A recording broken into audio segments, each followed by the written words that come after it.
Alors, est-ce qu'on peut aborder cet aspect un peu plus technique? On sait qu'il a ajouté une troisième corde pour venir doubler la première, que c'est une innovation d'ailleurs qui a toujours lieu aujourd'hui, qui continue, qui se poursuit, qui a été vraiment importante. C'est une sorte d'aigu doublé.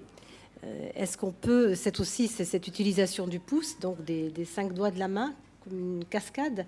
Est-ce que vous pouvez parler de l'aspect vraiment technique de cette musique, de son jeu?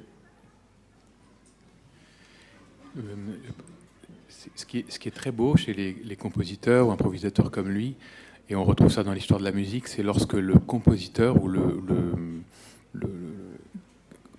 crée lui-même l'instrument. C'est-à-dire que l'instrument, parfois, n'est pas assez euh, performant en technologie pour permettre de dire tout ce qu'il a à dire.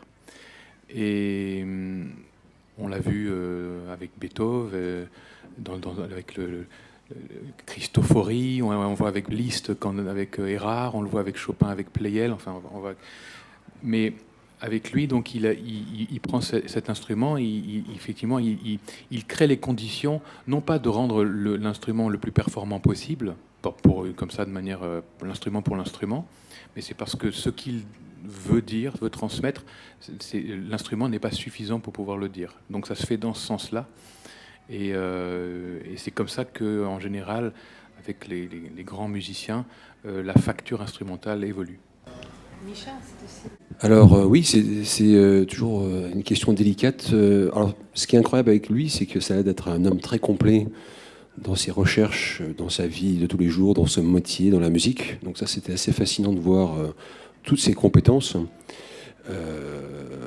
Pour moi, l'instrument est un outil, donc la guitare m'intéresse assez peu. Donc, moi, j'ai aucune notion du tout de mon instrument, en fait, contrairement peut-être à vous. La guitare, c'est vraiment un truc qui m'intéresse pas du tout. Et donc, je l'utilise juste comme un bout de bois, je crois que c'est en bois d'ailleurs, pour transmettre ce que je suis. Hein. Donc voilà. Donc voilà, moi j'ai pas trop d'avis sur la technique des instruments, tout ça. Ce qui est intéressant, effectivement, c'est de voir qu'il a réussi donc, à transformer un instrument, et ça c'est vraiment incroyable. Hein. Il a dessiné, il a cherché pour justement avoir l'instrument optimum pour pouvoir s'exprimer et continuer à apprendre tout ce répertoire. Parce qu'en fait, c'est pas, moi je le vois pas comme un compositeur, en fait. Moi je le vois plus comme un interprète de plein de mélodies sur lesquelles il avait dans des improvisations. Il utilisait ses véhicules pour improviser. Après, je ne suis pas expert non plus à 100%, donc je ne pense pas qu'il ait composé de morceaux, mais ça c'est juste une petite parenthèse par rapport au terme. Mais en tout cas, voilà, c'était vraiment intéressant de voir l'évolution de son instrument, en fait.